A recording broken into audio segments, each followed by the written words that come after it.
Okay, so this is your main body of the starter, and you can see your pole shoes in the middle, and you can see the field coil around it, right? So that those field coils become uh, electrified by having field current run through them, which turns them into bigger magnets. So you can see at the top, if the current or the number of turns of wire are increased, the magnetic field strength is increased. That's in the pole. You can see that screw on the side holds the pole to the side. The magnetic field of the starter motor is provided by 2 or more pole shoes and field windings. In those pictures I showed you before, there were 4. The pole shoes are made of iron and are attached to the frame with large screws. And that's what you saw on that other assembly that was in the pictures before. On a Ford, an older Ford pickup truck, you'd see what's called a Ford positive engagement starter. If you notice, there's no solenoid on it. That's because the Fords have a starter solenoid on the firewall or on the fender wall, and that's what sends the power down. That gets the signal from the ignition switch. So if you look here, you look inside, here is your armature, here's your commutator, here's your brushes. Now notice that we got a couple funny things here. Notice the bump at the top here. We have our engagement here. What happens is when power goes to it, this pulls up. When this pulls up, this swings out and forces the gear into the flywheel.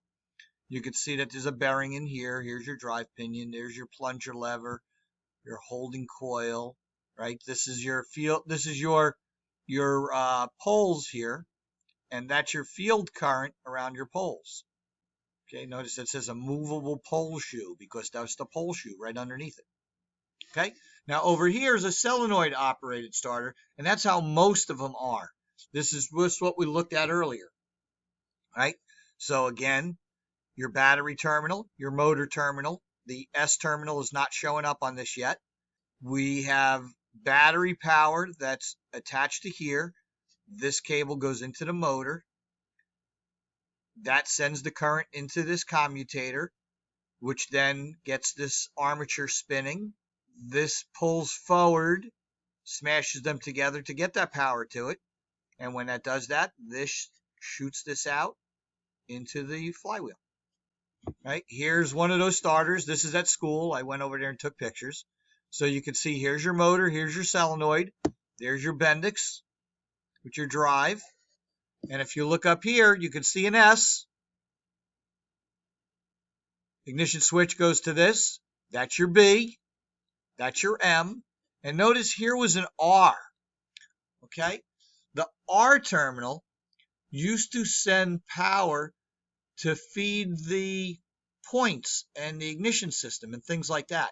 A lot of starters don't have an R terminal anymore, and some do. Most of them are not used anymore, but that was a way to feed power to another circuit at the same time that that plunger engaged these two things. Okay, so here is a gear reduction starter. You find these on Toyotas, and I have a picture for you to see it. So you can see here's your armature, here's your commutator, here's your pole shoes, just like before.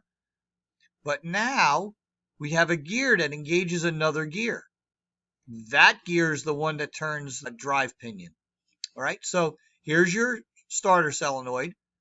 Here's your B terminal. You don't have an M terminal. Well, you do. The M terminal is usually right on the side of this thing. Right? It's going to be on the side over here. So you got your B. Here's your M. When this gets a signal, this gets energized. This pulls forward in that direction, smashing into those two. So all that power flows into the commutator. This lever, when this goes this way, this pivots that way, and that drives everything too. And you can see your drive here that engages the flywheel. That's the flywheel that's on the back of the crankshaft inside the bell housing. So that would swing here.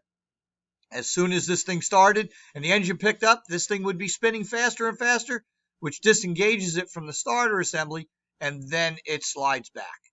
And here is a gear reduction starter from a Toyota. So you can see here's your battery terminal. Here's your solenoid wiring. that goes from the switch. You can see inside, you can see the windings that are in there. If you look up top, here's your pole shoes peeking out the corners. Here's your brushes that attach to the commutator in here. And here you can see your two gears that engage each other. This is the part that jumps out and it attaches to the flywheel inside the bell housing.